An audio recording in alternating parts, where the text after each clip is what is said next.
मोमिन के लिए अल्लाह के रसूल अलैहिस्सलाम फरमाते हैं, मोमिन के हाथ में जब असा होता है तो शैतान उसके करीब नहीं आता।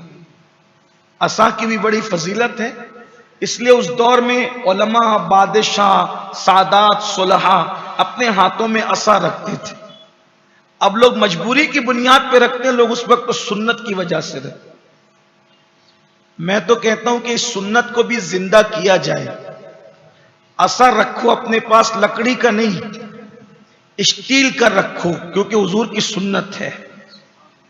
लोहे का रखो, हुजूर की सुन्नत है। और आका अलैहिस्सलाम फरमाते हैं कि असा जिस मोमिन के पास, उससे शैतान दूर भागता है। असा की बड़ी बरकत है। हर नबी ने असा रखा, कोई नबी ऐसा नहीं हुआ कि जिसके पास असा ना हो। हम बहुत सारी सुन्नतों को मिस कर रहे हैं। ये सुन्नत भी जवानी में, सफर में तो खास रखो असा अपने पास।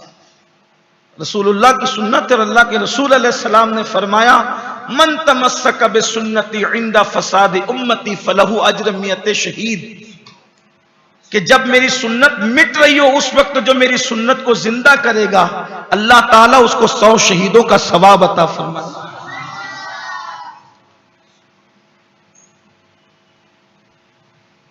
असा की जरूरत बुढ़ापे में नहीं है, असा की जरूरत तो जवानी में है। क्योंकि जवान मूसा से अल्लाह ने पूछा था, वमा तिल कभी यमीन का या मूसा, ऐ मूसा तुम्हारे सीधे हाथ में कहा क्या है? क्या फरमाया? औला ये आसा, ये मेरे हाथ में मेरा आसा। आसा सिर्फ टेक कर चलने के लिए नहीं है।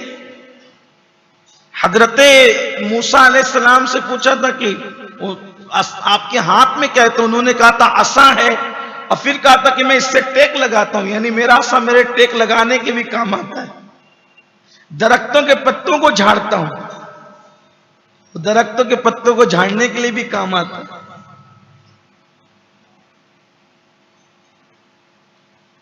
अल्लाह ताला ने फरमाया कि उसको जमीन पे रख दे, और फिर वो सारा कुछ वाकया जो आप सुनते रहते हैं मौजज़ात के बाब में। मेरे आका के पास भी असा था सल्लल्लाहु अलैहि वसल्लम, लेकिन वो असाए मूसवी से कुछ मुख्तलिफ था। हजरत मूसा का जो असा था वो अज़दहाए गजब था, और मुस्तफा जाने रहमत का जो असा था वो गिरों का सहारा था। इसी को मेरे इमाम कहते हैं, असाए कलीम अशदहाए गजब था, गिरों का सहारा असाए मोहम्मद। असा की बड़ी फजीलत, कभी इंशाअल्लाह वक्त रहा तो हम